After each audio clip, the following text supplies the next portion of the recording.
ஓம் ஸ்ரீ குருபியோ நமக. நன்றாக குரு வாழ்க, குருவே துணை. பரபிரம்ம ருத்ர காயத்ரி ஞானஸ்தலத்தின் நண்பர்களுக்கு வணக்கங்களும் வாழ்த்துக்களும். கும்பலக்ன நண்பர்களுக்கு ஜூன் மாத பொது பலன்களுக்காக இந்த பதிவு. வாரப்பலன் 7 நாட்கள் என்ற தலைப்பில் நம்ம கொடுத்துட்டு இருந்ததுக்கு மாற்றாக மாத பலனாக தர்றோம். மற்ற விரிவான ஜோதிட விளக்கங்களுக்கான பதிவுகள் தர இருக்கிறோம். அதற்கு தகுந்த மாதிரி இந்த மாதத்திற்கு நீங்கள் கணக்கெடுக்கும் போது நம்ம லக்னத்துக்கு பாருங்க, ராசியை விட்டுருங்க. லக்னத்திற்கு ஒரு மாதத்துக்கு இந்த ஜூன் மாத பலன்களில் பொதுவாக என்ன நடக்கும் அப்படிங்கிறது. நம்மளுடைய ஜனன ஜாதகத்தில் நம்ம பிறந்த அமைப்பின்படி திசாபுத்தி அந்தரம் நடக்கிறது. கிரகங்கள் கோச்சாரத்தில் என்ன வலிமை பெறுகிறதோ, என்ன நட்சத்திர தொடர்பு பெறுகிறதோ அந்த பலன்களைத்தான் நமக்கு நிகழ்வுகளாக நடக்கும். இது ஒவ்வொருத்தருக்கும் மாறுபடும். பட் இந்த மாதிரியான ஒரு மாத பலன் சொல்லும் பொழுது நம்ம சூரியனை மையமாக வச்சு அந்த சூரியன் செல்லக்கூடிய நட்சத்திர ரீதியாகவும் நாம் அதை பலனறிஞ்சு சொல்கிறோம். இதில் பல்வேறு வயது தரப்பட்ட மக்களுக்கும் இதை காமனாக எடுத்துக்கணும். எந்த பாவம் நமக்கு சாதகமாக இருக்குது அப்படிங்கிறத புரிஞ்சிக்கலாம். இந்த கும்ப லக்னத்தை பொறுத்த வரைக்கும் லக்னத்திலேயே சனி பகவான் குருவோட நட்சத்திரத்தில் இருக்காரு. 2ஆம் இடத்துல ராகு புதனுடைய நட்சத்திரத்தில் இருக்காரு. 3ஆம் இடத்துல செவ்வாய் கிரகம் கேதுனுடைய நட்சத்திரத்தில் இருக்காரு. 4ஆம் இடத்துல குரு சூரியனுடைய நட்சத்திரத்திலையும், சூரியன் சந்திரனுடைய நட்சத்திரத்தில் 8ஆம் தேதி வரைக்கும், செவ்வாயினுடைய நட்சத்திரத்தில் 21ஆம் தேதி வரைக்கும். இதில் 15ஆம் தேதி மிதுன ராசிக்கு மாறிடுவார். 21ஆம் தேதியிலிருந்து 30ஆம் தேதி வரைக்கும் மிதுன ராசியில் உள்ள திருவாதிரை நட்சத்திரத்தில் சூரியன் பயணிப்பார். 8ஆம் இடத்துல கேது பகவான் இருக்கார். கன்னி ராசியில் சந்திரனுடைய நட்சத்திரத்தில் கேது இருக்கார். ஜென்ரலாக நம்ம கோச்சாரத்தில் குறிப்பாக பார்க்கணும்னா சனியை பற்றி பயப்பட வேண்டியதில்லை. 8ஆம் இடத்துல இருக்கிற கேது அப்படிங்கிறதும் 4ஆம் இடத்துல இருக்கக்கூடிய கிரகங்களும் 12ஆம் இடத்துல ஏதாவது கிரகங்கள் இருந்தால் தான் நமக்கு பாதிப்புகள் அதிகம். சரி, இப்போ 4ஆம் இடத்துல சூரியன் இருக்காரு, குரு இருக்காரு, புதன் இருக்காரு அப்படின்னா இதெல்லாம் நமக்கு நட்சத்திர ரீதியாக பலனை மாற்றிக்கிட்டே இருக்கும். ஒரு ராசியில் 3 நட்சத்திரம் இருக்குது. அந்த நட்சத்திரத்தின் வழியாக போக போக போக அந்த பலன்கள் மாறுபடும். இப்போ கும்பத்துக்கு பொறுத்த வரைக்கும் 8ஆம் தேதி வரைக்கும், 1ஆம் தேதியிலிருந்து 8ஆம் தேதி வரைக்கும் வேலை வாய்ப்புக்கு சாதகமாக இருக்குது. தொழில், பணவரவு, அங்கீகாரம் இதுக்கெல்லாம் சாதகமாக இருக்குது. ஆனால் அதே நேரத்தில் ஹெல்த் இஷ்யூவில் கவனம் செலுத்தணும். ஏதாவது உடல்நல குறைபாடுகள், வைரல் ஃபீவர், கோல்டு அட்டாக் பண்ணுறது, இது மாதிரியான விஷயங்களில் ஜாக்கிரதையாக இருக்கும். 8ஆம் தேதிக்கு மேலே 21ஆம் தேதி வரைக்கும் நமக்கு புதிய தொடர்புகள், தகவல் தொடர்புகள் நன்றாக இருக்கும். அதன் மூலமாக ஒரு சில காரியங்கள் நமக்கு பின்னால் அது உதவும். இப்போ ஒரு நபர்களை சந்திக்கிறோம், ஒரு ஒப்பந்தம் பேசுகிறோம், இதுக்கெல்லாம் சாதகமாக இருந்தால் அடுத்த கட்டத்தில் நம்ம அதை பிஸ்னஸ் பண்ணுறதுக்கு ஈஸியாக இருக்கும்.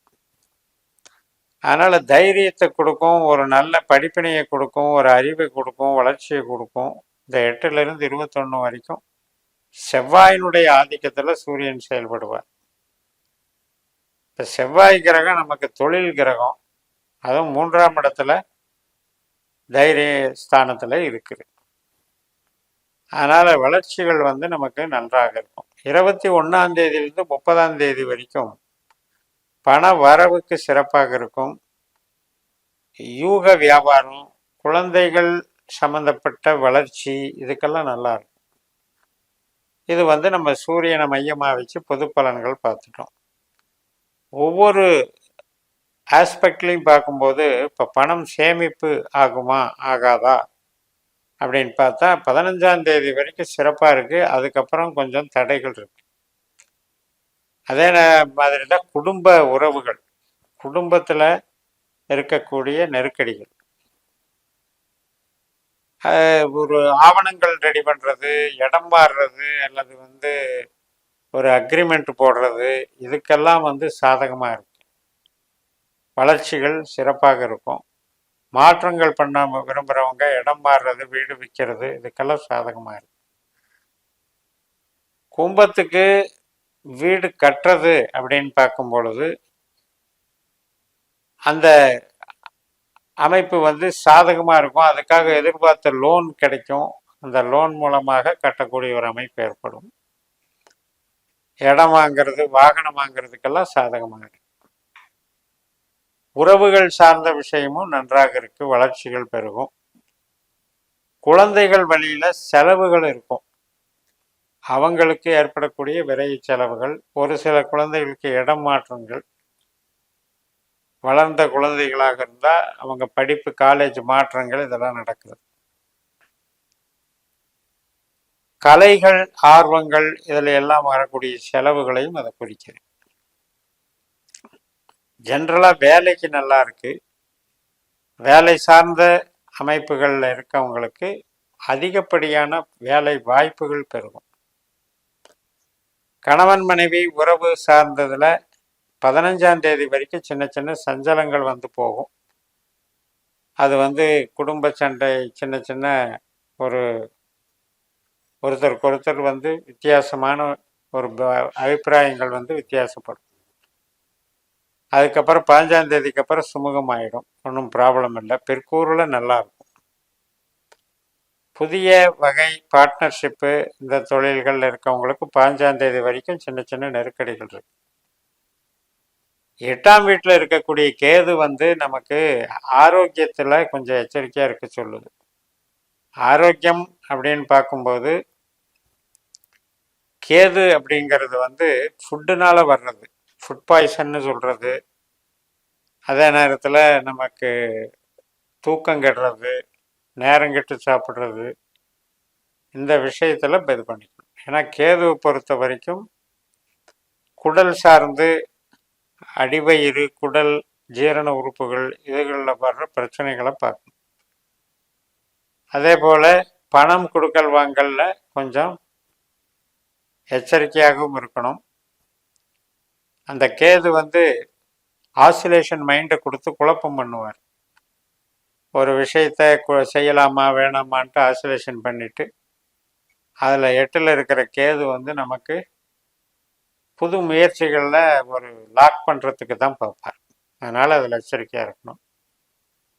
ஜென்ரலாகவே இந்த மாதம் வந்து உங்களுக்கு தொழில் பலம் கூடும், வளர்ச்சிகள் பெருகும், பொருளாதாரம் பெருகும் என்று கூறி நிறைவு செய்கிறேன்.